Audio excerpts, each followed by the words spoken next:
Leading to Here. Extraordinary stories from everyday leaders.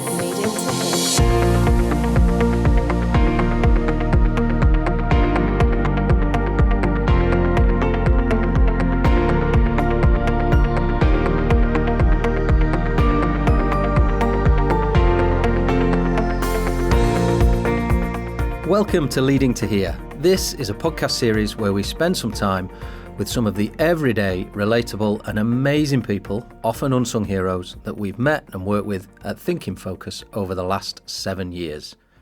Today, Ricky and I talk to Neil Lloyd. Neil has somehow gone from his early career role as a clerical pricing and management information officer to being the managing director of a law firm, and he's not even a lawyer. Neil, welcome. Thank you very much. Lovely to have you along. Would you like to tell us a little bit about your current role in the company you're working for? Yeah, so I'm managing partner at law firm FBC Manby Bowdler. So we're based over in the West Midlands. We've got offices going across the top of Shropshire. Wolverhampton's the head office, and then down to Worcestershire. Got about 200 people. Okay. And on a fairly significant growth journey, I think. All right. Well, let's dig into that a little bit and find out how you ended up working at FBC Manby Bowdler. But let's go back to the beginning, as we try and do on this podcast a little bit, and understand a little bit about you. So tell us about childhood and growing up. Where was that? What was that like? Paint a picture for us. So I was fortunate enough to grow up in the North Cotswolds, a little place just outside Chipping Camden. Okay. A place called Mickleton, which is the home of the Pudding Club. Pudding Club? A Pudding Club, yeah. Wasn't there a film about that? Oh, I recently? don't know. Was that? I don't know. So what was the Pudding Club? Well, it is. So it's you can go along to the hotel and eat lots of puddings. Well, that sounds my kind of place. Yeah, that definitely sounds like my kind of place. Put the village on the map. It's still going. So wow. It's obviously very famous. I went to school at Chipping Camden, which was comprehensive. Did well enough just to get to Sheffield Hallam University. So you said you did well enough. So come on, tell us a bit more. What kind of student were you? Were you? Oh, well, I was head boy. Of course. So okay. Very diligent. But I do seem to remember I had to get all my homework done before neighbours, so that I could enjoy neighbours and then home and away. And that was my that was rule. The student thing back then, wasn't it? Yeah. Yeah, Neighbours was a real kind of cool programme for students. Yeah, wasn't and it? it was on. I think it must have been on about 5:15 or something. So like that. were you academically pretty sound then? You were doing well. Did you know you were doing well back then? I knew I had a passion for business, so A levels. I think I did maths, English, and business studies. Right. And out of all of them, business studies was the one. What was it within the business studies then that made you think I want to get into business in some way? I think I loved understanding numbers. We would look at businesses and see how they were making money or not making money, and you look at all the case studies that are out there, and it just fascinated me that you could build a service or a product, and then if you had some selling skills, you could sell it, make some profit, and off you go. Okay. And along the way, you can enhance everybody's lives that you're working with, I suppose. So did you have a particular mentor or teacher or somebody that kind of inspired you to dig further into that? No, not at that stage. So this was about 34 years ago. A few years ago. So no, I mean, at that time, careers advice was pretty limited. So my dad was an accountant, so I was going to become an accountant. Right, so you were expected to follow that path. Well, not expected, but I didn't really have any other role models around that were doing anything different. Okay. I'm not sure I was probably aware of entrepreneurs at the time. And was it quite a sheltered sort of childhood, in Cotswolds villages, quite idyllic? Was it that sort of thing? Yeah. So, I mean, it's a lovely place to go back and visit. And my parents still live there. But yeah, growing up, especially when you're sort of 15, 16, 17, and there's a bus a week to take you out of the town. A bus a week. which my brother ended up naming. Yeah, it was a bit tricky. So obviously getting your driving licence was key, because then you could go to Stratford. Sunny Stratford. Had this interesting business then, had that made you think beyond the Cotswolds and beyond the bus a week, getting out into the big wide world maybe and doing something?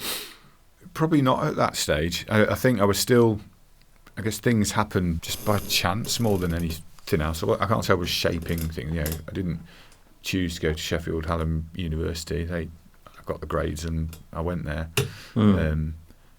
But I didn't stay there for very long. It was only post that really where I ended up. So what happened at Sheffield then? I did a couple of years. Really enjoyed it. Enjoyed doing the marketing side of it, the law, the numbers. It was a business accountancy and management control course. But the third year was a gap year, and I decided that I was going to go and work for NatWest. And go to London. So okay. Rather than stay in Sheffield. NatWest didn't have any vacancies at the time, so they placed me into their asset finance business, which was called Lombard, and still is called Lombard. And that's really where I then, I guess, started shaping what I was doing, and I was there for 20 years. So you go back to if you just go back a bit, so there wasn't any particular plan. This was like lots of people, it was a bit of happenstance and opportunity and chance, and you were trying to just grab hold of something that seemed interesting. Yeah, so to go on the gap year, I think if you were staying in Sheffield or around, there was probably more help, because obviously they've got businesses that work with the university that will take people on placement. But if you said you were going to London, there wasn't any. I can't remember how many letters I wrote to businesses to go and get a placement, but it was NatWest that answered and sent me. So it was just luck. And how old are you then at this point? 21, 22. So how does the 21, 22-year-old Neil feel about leaving Sheffield, which is a pretty big city? You've gone from a tiny little village in the Cotswolds to Sheffield to then London. So how did you deal with that? It was okay, because so Lombard were in Redhill, which is just out, so Redhill, Reigate sort of area. So it was moving to a different town, but it was, again, it's just different people, and I've always managed to get on with people and not. Where did you stay? I think, because I worked for NatWest in my early career, and they had kind of halls, like staff quarters down in London to make it easier because of the cost. No, I didn't do any of that. I was in a room in a shared house. Oh, okay. On top of the Redhill. Right. So within like a couple of minutes walking distance down to the offices. Okay. So I didn't. There were no paid accommodation. I think we had to pay for it from memory, but it was just something that I think the bank recognised, that getting people into London was quite difficult, right? Because of the cost, you know, and it still remains that today.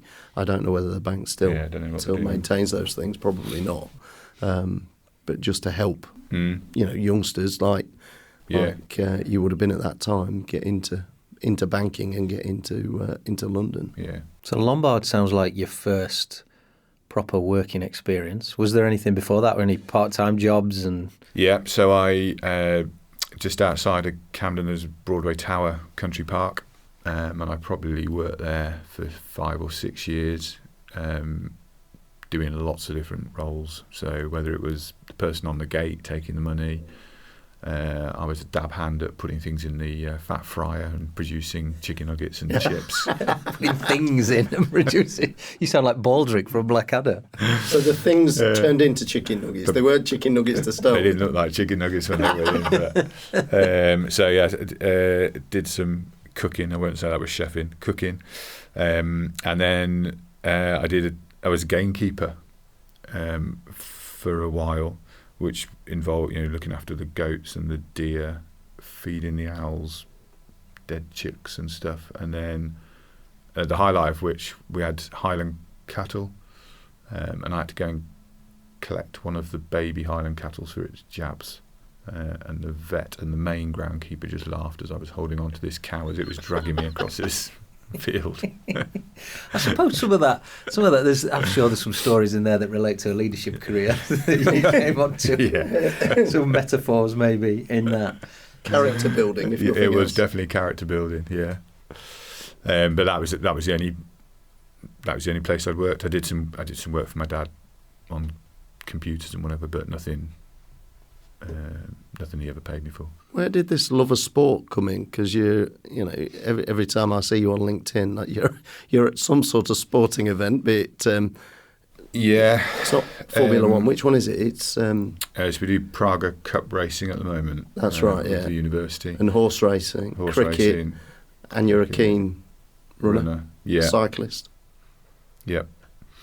So the running started at Lombard. So they used to take part in something called the Mytel Corporate Challenge, where organisations would pay to put a team of 6 in, and then you'd go away for a weekend, and they'd set you lots of challenges.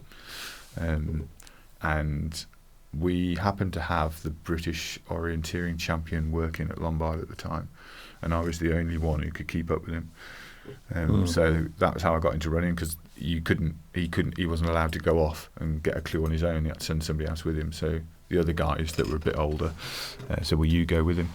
So that's where I started running more, because I could keep up with him. And that was 22, 23, and have not stopped really since. Wow. And horse racing. So I'm not particularly into rugby, and other than running, I didn't really have any other sports that I followed. And I went to a dinner when I joined FBC with a couple of insolvency lawyers, and they were chatting rugby this, rugby that, and then one of them turned around and said, "What's your hobby?" And I went, "Running." And they looked at me and went, "Uh-huh." And I thought, I'm going to have to get another hobby, because nobody's going to talk to me about running. So made some contacts back with some friends from school, and that's where the horse racing comes from. Because there's big horse racing in the Cotswolds, isn't there? Yeah, there's a good contingent of trainers there, and it started just having an interest in a racing club, and then buying a share of a horse, and now FBC sponsor the yard, along with Worcester Racecourse. So it's kind of developed over the last sort of 7 years, really. Your new hobby. Yeah. So you so let's tell us more about Lombard, because you're young, you're a bit green, you're a bit inexperienced. You turn up in this asset finance business. What was that? What were your first impressions like when you get there? So the whole 20 years was amazing. Absolute brilliant business to work for. When I joined, they sponsored the Lombard RSC Rally. Yep. Or thereabouts. So you walked into the foyer of their head office, and there were cars in it, and it was Wow. I've never been into a building where you've got reception, and then next to it you've got 3 or 4 rally cars. And at the time as well, I think they did all the motor finance for all the car dealers before the car dealers realised that was where all the money was. It was just incredible being in this corporate business that turned over billions. It was brilliant. What was your first? What was your first job? What were you doing initially when you got there? Then? So my first job, I was crunching numbers. So I was a clerical officer, and for the interview, I think I got asked if I'd used Excel, and I of course I have. And at university, I think we were using Lotus Notes or whatever it was called at the time. Anyway, so I went into work with this guy who absolute brain of a planet, and he ran the pricing system for Lombard, and at the time that meant he downloaded data, manipulated it on a spreadsheet, and then uploaded it onto discs, onto 3.5-inch floppies, and then he posted them out to 38 branches, and he did this weekly, and that was his job. And I arrived, and within 2 days his wife gave birth, so he had 2 weeks at So the time. he was off. He was off, Yeah. and they went, "Well, that's okay because you know how to use Excel." So it was a bit of a baptism of fire, and it's best thing ever, because I just, I lived at the top. I lived 2 minutes away, so I could spend as much time at work as I wanted, and I could sat there and I just learned how to use that system. And Did you think it was the best thing ever at the time? Because I think as I've known you over the years, you find that you quite like jumping in at the deep end. So, I do, yeah. So was that something that encouraged you to do more of that through your career? Yeah, I think it. Looking back, it probably did, because from there, I did that year with my gap year with them, and then at the time, the managing director at the time then said, "Well, look, we really value what you were doing. We don't want you to go back to university. Can you extend your gap year?" So I did that, and then they turned around and said, "Look, we'll fund your finance and leasing qualifications. We want you to stay." And that was the pivotal point, really, at the start of my career, because I had to decide, do I want to go back to university, or actually do I want to stay here, and do I trust these people around me that they're going to get me qualified and look after me. And what was, you mentioned there your manager at the time, so can you remember, what were they like? What was that first person that led you in a business like that like? They had fantastic people skills. So they really took time to understand me, understand what I wanted to do. They understood that I don't like too much over management. I'm quite, give me a job to do, I'll get on and do it and give you the results back. And I think they understood the skill set that I had, and they could see the gaps, what I needed to develop, and they were willing to provide the time and the effort and the resource to make it happen. And to the point, they gave me a blank sheet of paper when I agreed to stay. They gave me a blank sheet of paper and said, right the next year and a half, what do you want to do? Wow. So I ended up doing every role you could possibly do in a corporate. Went over to France for a bit because I had a business over there. It was marketing, accounts, credit control. So you created your own apprenticeship then, really, didn't you? They didn't have a management trainee program, so that's what I essentially created, and then. Which is ironic, because as a subsidiary of NatWest, you'd have expected them to kind of at least lean on some of the best practice or good practice that the bigger bank had got. At that time, it was very much it was a self-supported business. Look after yourself. And I imagine that suited you, though, in terms of knowing what we know now. This kind of, fly by the seat of your pants, work it out as we're going. I think what it did was it helped me develop a really broad skill set. Yeah. Which means you can. I can sit in IT meetings and I know what they're talking about, and then the next meeting I can go into HR and I understand what the policies are, and then and I can look at a balance sheet and a profit and loss and ask the questions that people don't want you to ask. Yes, yeah. Leading to here. If you're a leader and have a story to tell, reach out at hello@thinkingfocus.com. So that sort of early, inspiring, hands-off leadership that you were fortunate enough to have, which suited you, how has that influenced you in the way that you try and have either led the teams that you've led or the business that you now lead? Very, very much so. So a good example, I suppose. So I'm chair of a school in Wolverhampton, and with the headmaster, it's very much with him. It's eyes on, hands off. People are employed to do the job that they're employed to do, and my job isn't to. I don't see my job there to be sitting on people's shoulders and making sure they're doing. People have paid a lot of money to do the job that they've got the skill set for. So I will, certainly with our team leaders that are leading the fee earning teams in the law firm, I'll speak to them once a month. Some of them I'll speak to for an hour, and some of them I'll speak to for 5 minutes. It really depends on what I think what they tell me they need from me and what I think they need from me. But it'll be me looking at their results and their people and looking at a broad range of data and then having that conversation that says, well, actually, I think we've got an issue with this person that we need tackling. That's really interesting, because a lot of the work that we do with leaders is to kind of go, when you're reporting up, what people like you are looking for in your position is confidence and reassurance. And if you don't get that confidence and reassurance either in the data or in the narrative that they share with you, then you're likely to start peeling back the layers of the onion and, well, let's have a look what's going on. But it comes from that assumption that you're doing the job that I've asked you to. Unless there's indicators that are otherwise, then I'm going to dive in. Yeah, no, exactly. And if we get, if somebody flags something up, that I'll then go and look at the data. So I am a very data-driven person. I'm not this feels like a gut feel. I won't do that. You look at what the evidence is telling you. What the evidence tells me. And how do you balance that, though, when you go dive into the evidence and there's something there, but then there is maybe a people issue underneath that?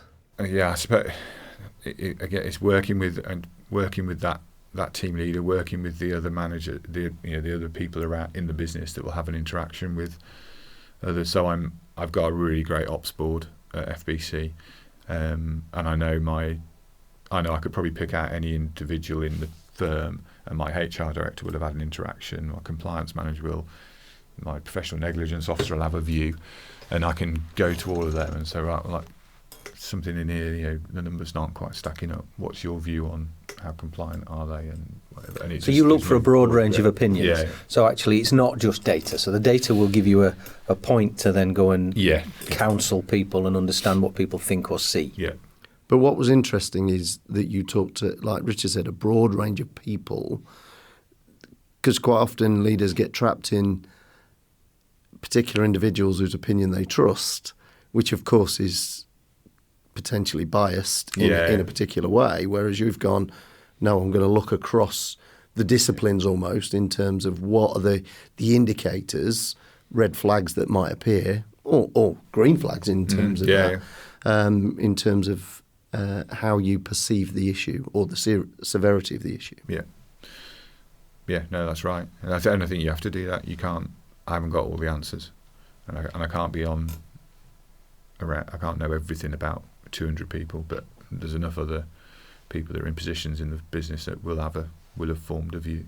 So, and maybe you start to see this at Lombard and tell us about that. But we'll try and touch back on that point you make there. But as you progress through your career at Lombard, you begin to pick up more leadership responsibility. Yeah. And if we link that back to what you just said around, you've obviously learned that you need trusted people around you that can give you the information that you need. Was that something that happened at Lombard as you went into more leadership roles? And what did you learn? Yeah, so so part of the time when I was in Red Hill, so I was there for about 8 years, I worked with some amazing intelligent people on strategic side of things that just could look at something and boil it down to one issue and ask the killer question, and you would just be, where did that come from? Yeah. But there was a guy called Ian Stewart, who's now head of HSBC UK, and he was the sales director at the time, and he pretty much took me under his wing and said that he would teach me about the sales side of the business, because I was all head office. I could do your marketing thing, I could do strategy, I could tell you where to open a branch, but I couldn't then go and sell the stuff. So I sat on his board for probably a year, and learnt from him and looked at how he took the views of everybody that was sat on his board, and he had a mix. He had his regional directors, he had his HR director, he'd have I was sat there, the head of strategy would be sat there, people would come in and out of these meetings, and then he was the one who gave me the opportunity to go to Wolverhampton and run a sales team, in terms of, because he thought I'd learnt enough to go and have a go, and I worked with somebody else there who taught me some more, and then shifted to Birmingham. So you start to pick up these lessons and try and replicate some of those things as you get into these positions? Yeah. And I suppose over time, my model is, I look after the people that work for me. They will look after the clients, and that will look after the business. Yeah. And I'm sure it's not as simple as that, but that is all I focus on, pretty much. I look at I'll look at our employee engagement scores, and I look at those twice a year. But I also look at all the recognition and the peer-to-peer feedback that comes in, and then I look at our client scores every day and see how we're doing, and then touch wood. At the moment, turnover and profits and everything, they're all going in the right direction. So there's something in it. Well, you're getting something right, clearly. Yeah. And I think Richard and I both spent time in your organisation, and I think that there is that unified, we're all in this together. There's a real kind of sense of loyalty towards FBC Manby Bowdler. They just love it, don't they? And they do, and that did come from, or understanding that was important, came from Lombard, because the teams there were smaller. So the Wolverhampton team it might have been 20, maybe 15 people, maybe. So we were a very close-knit team, and they had a great leader. He went on to do something different in the bank, and I took over, and we had 2 or 3 years, and that team outperformed every office. It was incredible. We went sort of from a middle ranking performance to the top of the tables, and then I moved over to Birmingham to do pretty much the same, really. But it was a bigger team. But you understood that you need everybody working together, and you need the fun. You're part of a winning culture then, essentially, weren't you? And what how would you describe that? Because you mentioned fun there. What else was part of that winning culture? Going the extra mile for each other, massively important. Right. There was no silo mentality, and I saw that in other offices where you had the person that sat in the chair and took all the great. I'll keep doing the big cars, the financing the big cars, because that helps my turnover, but just annoyed everybody else because well, A, they didn't learn how to do them, and B, why was he getting all? So there was like a shared sense of we're in it together. Yeah. And understanding that everybody contributes something differently. So we did have people that were very good at financing £500,000 pieces of plant, and we had people that were great at doing 30 grand cars. And it didn't really matter which bit you were doing, because it all contributed to the success of the business, and you can't do one without the other. Yeah. So a feeling that the individuals involved respected each other and what they brought, and actually, whether the values were greater in one area than another, it was still contributing towards the overall success. Exactly. And you've got that today at FBC, which is a full-service law firm, where I've got teams, your corporate teams or your matrimonial teams that can drop a £50,000 bill in, versus somebody who's doing a will for 300-400 quid. They're is equally as important, because at times in the economic cycle you will need each of them. So it's, and you've seen that with residential conveyancing's class example, where in the pandemic it got shut down. We didn't do anything. We just carried on supporting the people that were there, and then when it got opened up again, they had the stamp duty holiday, and suddenly they were knocking in fees. It was nuts. So let's talk a little bit about. So you mentioned sort of difficult times there. So you were in the banking sector when the crash and credit crisis and all that happened? You're not going to blame Neil for this. Well, he always blames me. I do blame Ricky for this. I think he was working in the mortgage market at the time, so I think he's partly responsible. Nice of you to take accountability for that while we're doing this. I'm not sure I actually did. Well, what was that like though for you? Because you're working in the world of big finance. How was it? So Lombard was a bit isolated, because 2008 was all about banks not really. I mean, didn't like property, did they? I think that was probably the key to it all. Whereas businesses were still investing, and Lombard was such a diverse business, it carried on growing. But clearly, it was a massively difficult time for for NatWest as it was for the rest of the banking sector. Well, of course, because were you there when the merger took? Yeah. I say merger, it was an acquisition. So I was there when wasn't it? Yeah. Other than Lombard was the only bit that did it the other way around. So I worked on the team that integrated the Royal Scotland asset finance business into Lombard. Right. And then 2008. I mean, so I guess the biggest thing in 2008 was the people that were around you. We'd all put loads of money into share save schemes that pretty much within a week had gone.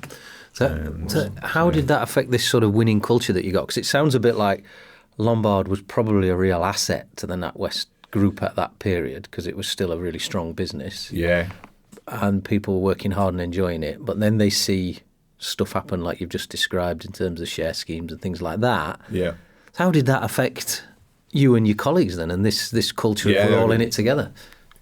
Well, I mean, it affected morale massively, and then I think as a leader of a team, you've got to find a way to very hard and to keep everybody buoyant and whatever. So, but I guess you can deal with what you've got in front of you, can't you? And I think that was part of it. All the stuff that was going on with banking crisis and NatWest. Couldn't do anything about it in Birmingham. Yeah.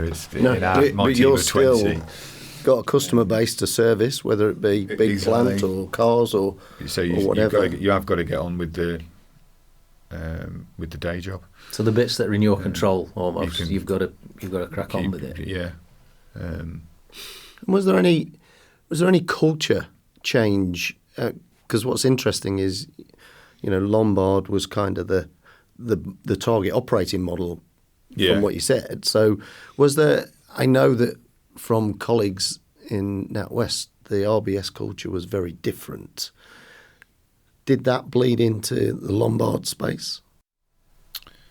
I don't know is the honest answer. So post me leaving, I think Lombard and the bank became a lot closer. So they were quite separate entities, and I think then we moved into bank premises away from our own branches, so that you got a mix of cultures, and then I think over time, people from the bank then started running Lombard, and the managing director's Lombard through and through at the moment. But they definitely became a lot closer. Let's take perhaps a parallel line here. So you've got all that going on in your career. Yeah. What's going on at home at this point? Well, we're moving. To be fair, we moved from Wolverhampton to Birmingham, so we didn't go that far.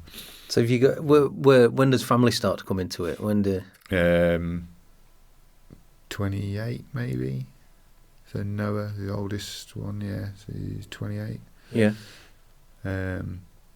So you've got careers moving. Yeah. You've got a family on the go, yeah. and I know you've got young kids now. Yeah. How do you manage to balance all that? You're chairing governors and things like that. You're running a law firm. You've had this career.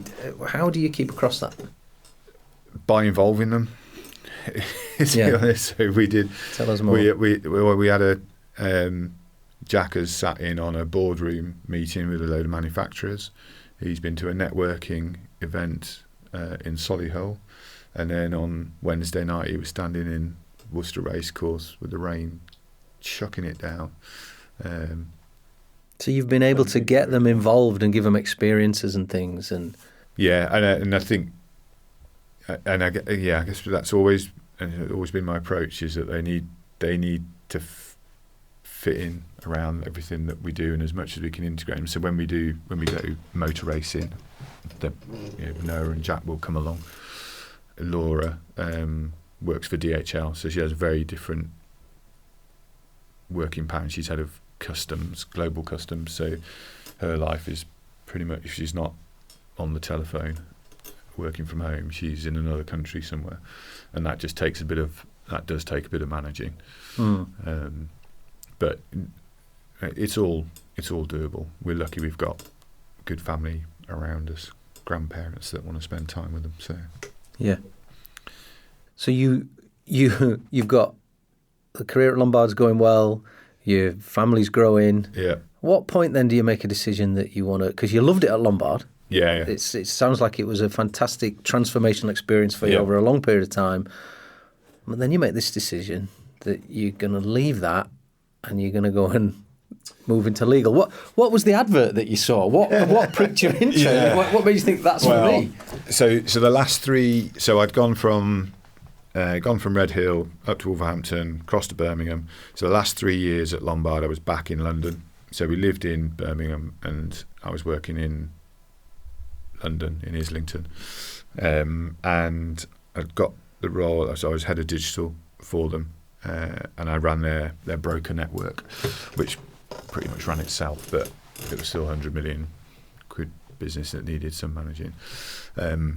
But worked on their digital program, which involved working with colleagues to build a big call centre up in Rotherham, and then working with some IT geekies to build a whole brand new customer journey through the website.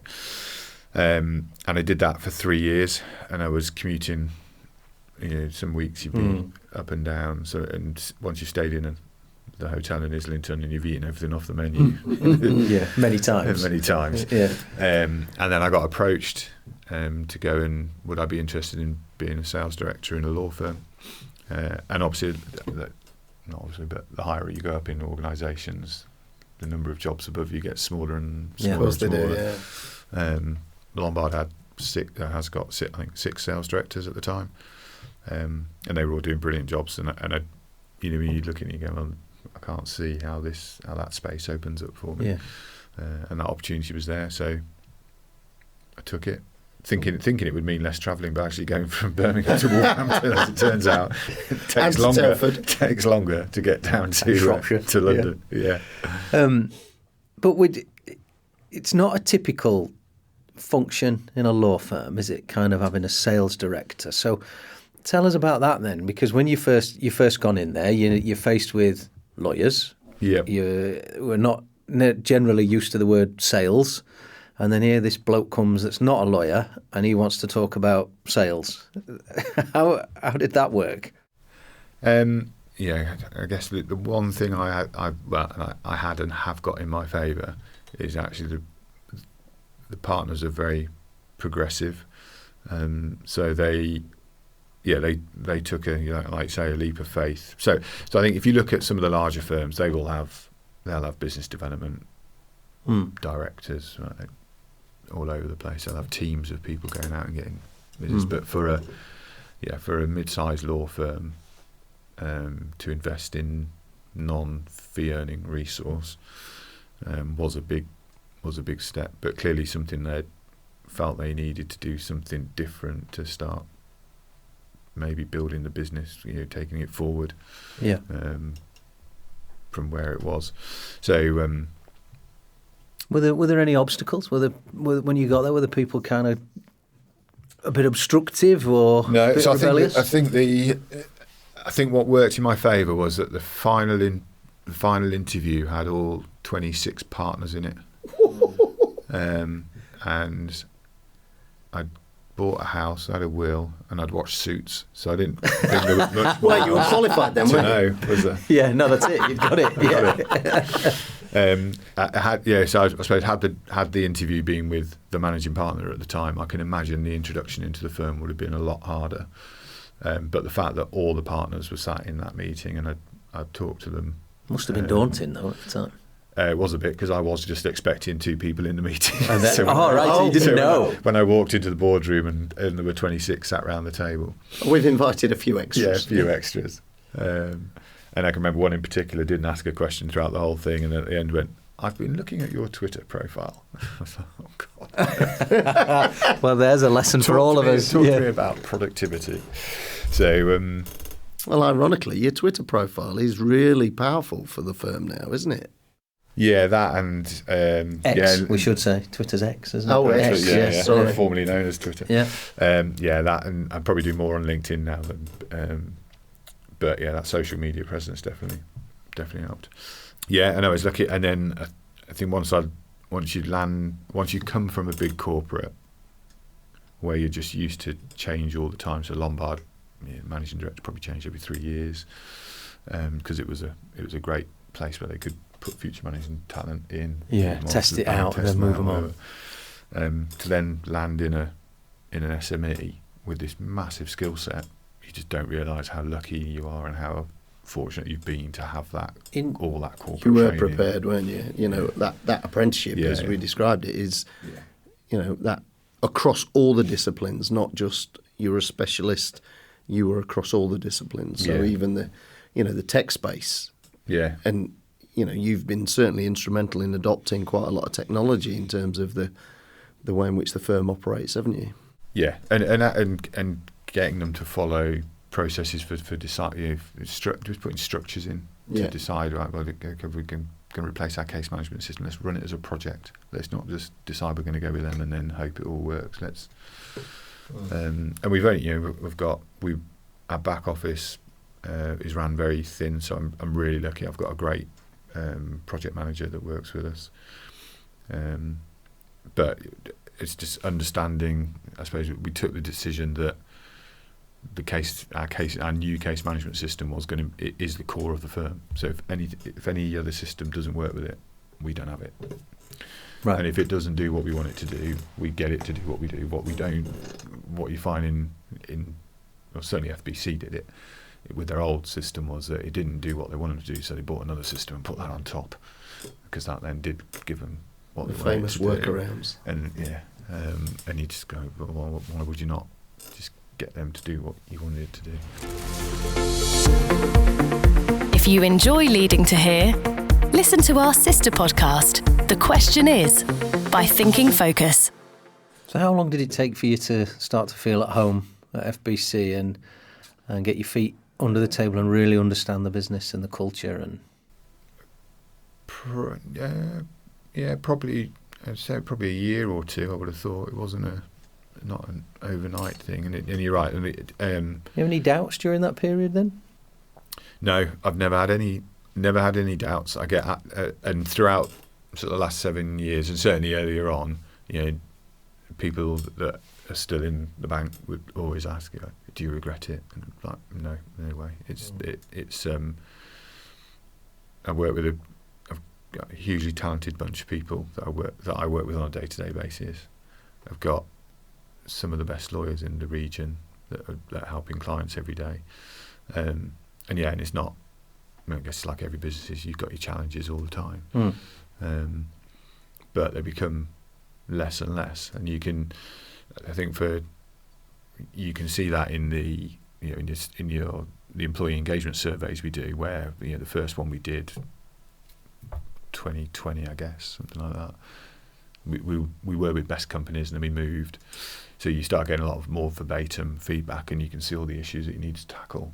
So you start tackling them. And then the last one we had, you look at the issues, you're like, well, you know what? If that's what we've got to worry about, we've clearly cracked it. If what I'm being asked for is, can I increase the parking, whatever, then I can do that. That's not a problem. So again, really paying attention to the data that you get in and digging into it and counsel and opinion, and then trying to act on it. Yeah, exactly. So, and then a couple of years later, this leads to an opportunity to sort of be managing director. Yeah. How did that come about? How does that work? Because I think you've got sort of a small board with a couple of partners as well around you to balance it out. Correct me if I'm wrong. So how does all that come about, and how does it work? So Kim Carr, who was managing partner and who really I'd worked alongside for probably the 4 years, I guess, pretty much, taught me absolutely stack stuff about the law. But she's been in the business for 30 years. She's got a massive amount of insight, so it's great, and you can tap into it every day, and I still tap into it every day. I think she'd been managing partner for 12 years, and wanted to go back to doing fee earning and working on the private client side of the business. And I fancied running the business. I think I'd done I'd done a fair bit, so we'd changed the way that the HR function worked. We changed the IT. We were definitely more commercial. We were much more transparent with the numbers. So all the barriers to, so everybody in the business every week understands how that business is performing, and they understand how their team is performing, and they understand how every other team is performing.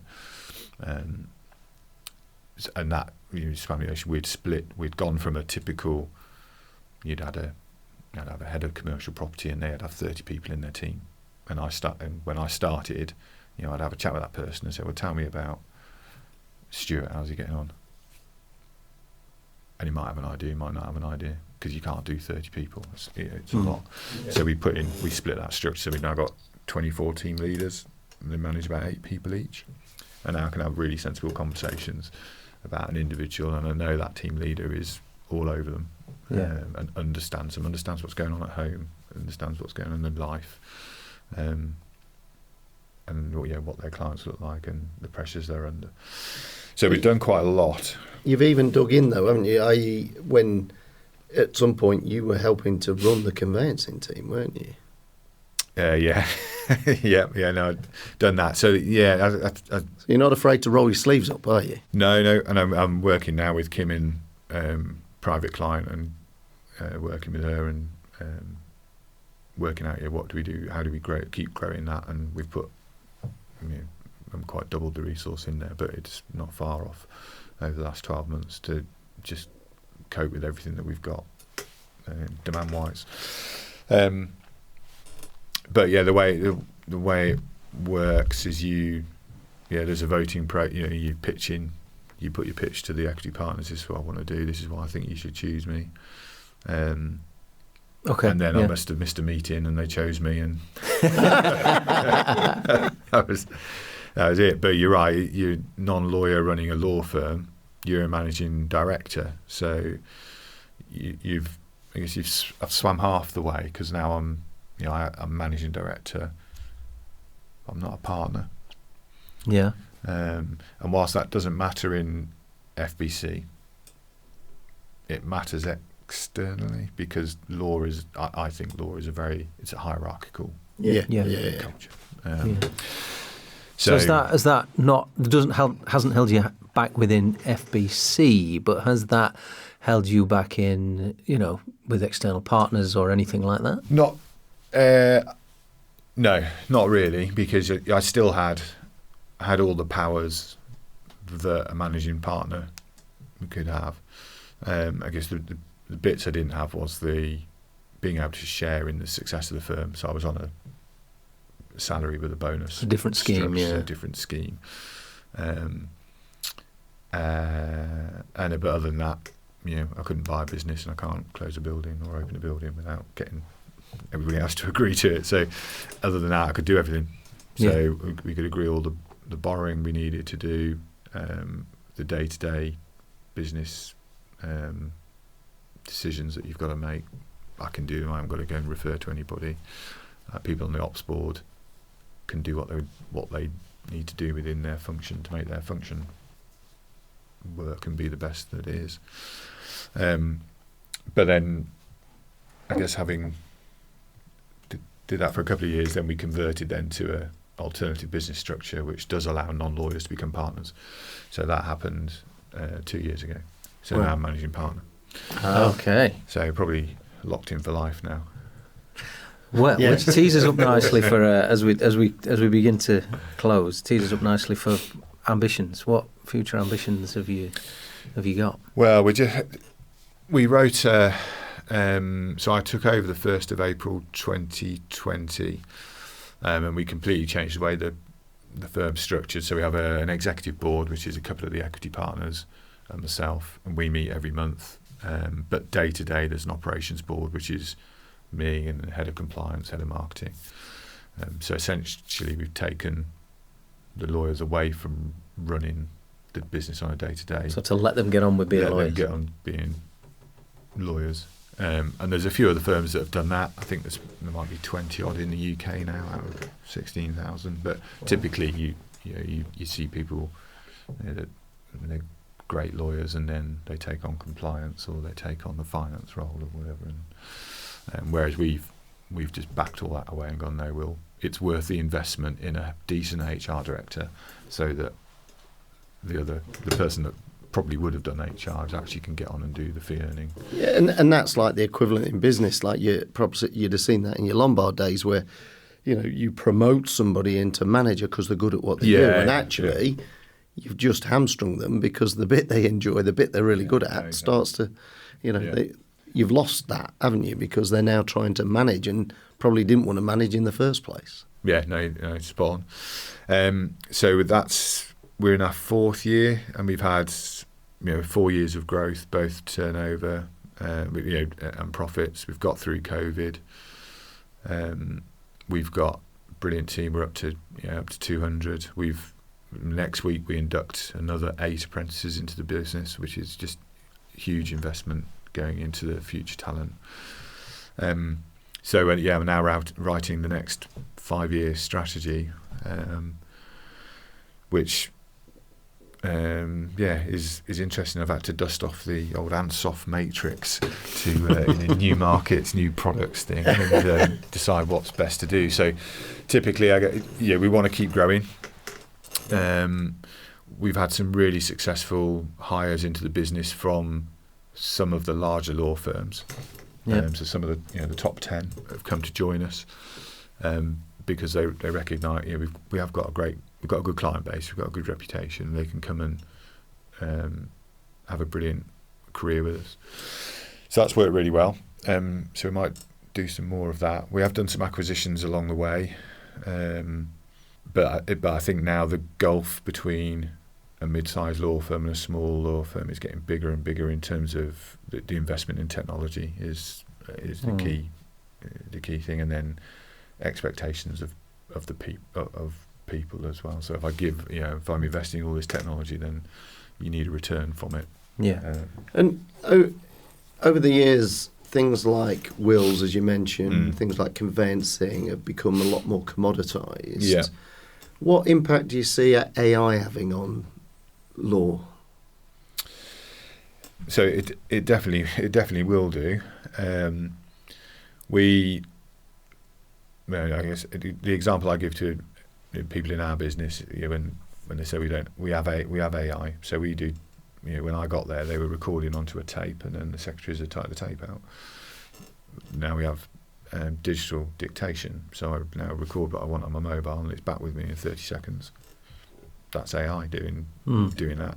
Sure. And that obviously, does take jobs away. When you implement systems like that. So I think what AI will do will hopefully free up the talent that we've got to add more value to clients because actually the computer can do the day-to-day. It can read a contract and tell them where they need to focus on, rather than that person having to spend an hour.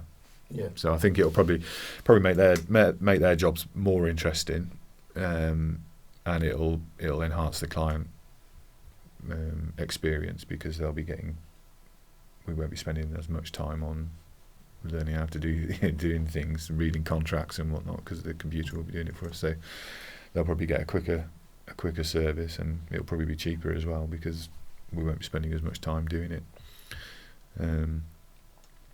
Okay. Which actually means you can do more volume with less. More volume, potentially. How does a Hot 100 top 100 what it's called? It's the Hot 100. Hot 100, yeah. Non-lawyer. Yeah. What sort of reactions have you had to lawyers of a non-lawyer being in there? Explain a bit more about that. What is the Hot 100? Well, I imagine this is where the Hot 100 are people that. Who are the adjudicators of this 100? The Lawyer magazine. The Lawyer. So they're basically assessing who they think are the movers and shakers in the industry in the UK. This is true. Yeah. So, Mrs. Lloyd couldn't believe I'd been voted one of the top Hot 100 people in law. Hot anything. Hot anything. She said I was okay looking, but definitely not hot. So you'll do. I'll looking, do. Yes. Yeah, I'll do looking. I mean, what a privilege. Yeah, it's just fantastic, and it opens doors. It it helps build profile for me personally. But I say I'm wedded to FBC, so it helps build FBC's profile. We've got a great relationship with the Lawyer magazine. Just done the review with them for this year in terms of what the business is doing and where we're going. And then I judged the awards this year, which for them, which is brilliant because you get to look inside these really big law firms or these big in-house legal functions and understand what they're doing. And some of the, you talk about AI, some of the work that's going on inside some of the FTSE 100 businesses where they've got in-house law firms is just incredible. So to actually be able to read a proposal that said this is what we're doing, you think, wow, okay. So you do get a lot of insight. So what was the question about? What else? Well, it was more about how lawyers perceive a non-lawyer to be in their list, so to speak. Hot. Yeah. I've had no adverse reactions. That's oh, that's good. That's okay. And a few, quite a few pats on the back and congratulations. And it's a great privilege. It's nice to sit around with there are a few non-lawyers in there, but not so many that are running law firms. And it just adds a bit of pressure, doesn't it? It keeps you on your toes. Well, you've got to be on your next year too now, haven't you? Well, I don't think it doesn't work like that. But you can nominate people for next year. So I've made my nomination who I think should be in the Hot 100 for next year, and we shall see whether they get there or not. Okay. Well, you've got, like you said, you've got some awesome staff. So you surely have plenty to choose from. Yeah. So Neil, thank you for sharing your story on Leading to Here. We like to end with 3 quick fire questions. So this is whatever comes to mind, okay? Yeah. All right. So, you ready? Yeah. First one. Looking back, what's the biggest thing that you're proud of? Biggest thing I'm proud of, probably at Lombard, it would have been the culture I built in Birmingham and how that team just outperformed month in, month out, year in, year out, and where those people are now. Okay. In terms of that careers. winning culture that you built? Yeah. Second one thing you do differently if you could go back? I think you become a bit institutionalised in corporates. So maybe I could have left a bit earlier. And one thing that gives you energy to keep going? I've got a 6-year-old. No choice. No choice. Yeah. Neil, thank you very much for being with us. Thank you very much. So, Ricky, really interesting discussion with Neil. As you reflect, what stood out for you? Well, for me, what really stood out is how he balances his personal life. He's got a big job, his wife's got a big job, and they've got 2 young kids, and how they knit all that together and still be as impactful and effective as he is in terms of his role. Yeah, because he talked about sort of taking them with him on the journey, didn't he? And I'm sure that's something they really have to think about. Yeah, he did. And I think that leads into, one of our kind of leadership pillars that we talk about, which is about personal, which is all about considering the personal. Considering the personal, because if you don't, and you don't get your family brought into the journey, it causes angst and conflict at home that only adds to the weight of trying to do an effective job, and he's clearly got that right. I think as well, I was really intrigued with the thing, he talked about working with leaders in his career that had used data, because he talked about he likes data, but they'd also then counselled opinion from people around around the leader, counselled opinion, used the data but didn't make a decision on that, counselled opinion, talked to others to get a full picture of things before taking action. And he said that I am a data-driven guy. Everything drives my decisions, but I also sense check it across a broad range of colleagues. Yeah. And he talked about compliance, he talked about HR, and he talked to other elements of the business before he drew his conclusion in terms of, am I satisfied or do I need to ask more questions? Because, we know that sometimes we can be led by gut feel or other people or opinion. Sometimes we can be led by data, but actually both are fallible, aren't they? So it's trying to get a mixture of both sides of it, the task and the relationship side. And I think Neil strikes that balance really nicely from the way he described it. Yeah. For me, I also found that his passion for people really came through. I mean, when you talked about this, I think the phrase he used, if I look after my people, they'll look after my clients and the business will take care of itself. I'm paraphrasing clearly, but he puts people at the heart of everything because he knows that they're the ones that are ultimately going to make or break the business results. Yeah, and I took from that as well, talking about winning cultures he'd been in when he'd been part of something that was working really well, and how he realised there were no silos, everyone was pulling together. People that were doing big deals didn't look down the nose at people doing smaller deals because they realised that it all balances out and it's all needed to make the whole thing better. And I think that was probably one of the key moments in his career, this perfect storm he'd created to create, this branch in Birmingham where it just seemed to outperform everything. And he was really proud of that, clearly, wasn't he? He was, indeed. So thanks for joining us today. If you'd like to know more about us at Think in Focus, then feel free to drop us a note at hello@thinkinfocus.com or visit thinkinfocus.com online. And please remember to like and subscribe and share Leading to Here.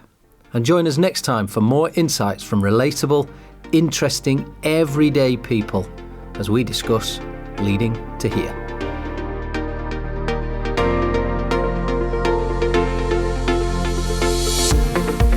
Leading to Here.